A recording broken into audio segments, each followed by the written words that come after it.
بسم اللہ الرحمن الرحیم۔ السلام علیکم دوستو آج کے اس لیکچر میں ہم انسرٹ ٹیب میں ورڈ آرٹ کے بارے میں پڑھیں گے۔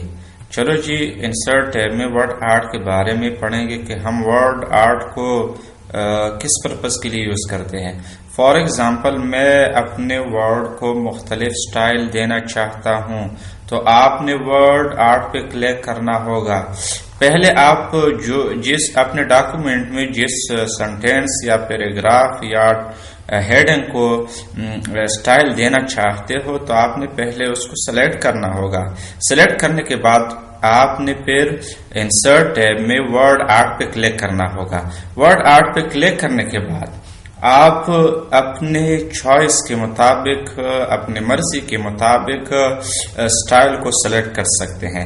فار ایگزامپل، میں یہ والا سٹائل دینا چاہتا ہوں تو میں اس پر کلک کروں گا۔ تو اس پر کلک کرنے کے بعد یہ سٹائل آگے آ جائے گا یہ باکس کے اندر۔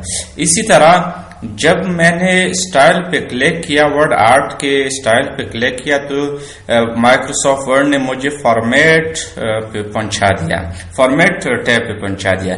تو فارمیٹ ٹیب میں انشاءاللہ فارمیٹ ٹیب کو ہم انشاءاللہ بعد میں ڈیٹیل میں کور کریں گے۔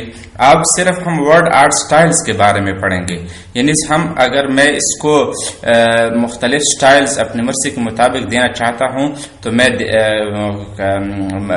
دے سکتا ہوں۔ فار ایگزامپل، میں یہ والا دینا چاہتا ہوں، یا یہ والا دینا چاہتا ہوں، یا یہ والا دینا چاہتا ہوں، یا یہ والا دینا چاہتا ہوں، تو اپنے مرضی کے مطابق آپ نے سلیکٹ کرنا ہوگا۔ تو چلو جی، سلیکٹ کرنے کے بعد یہ والا سٹائل ہے گیا۔ تو اسی طرح ہم اپنے فکرے، سینٹینس یا کسی اسپیسیفک ورڈ یا ہیڈنگ کی سٹائل کو چینج کر سکتے ہیں انسرٹ ٹیب میں ورڈ آرٹ کے تھرو۔ تو بس آج کے لیے اتنا ہی کافی ہے۔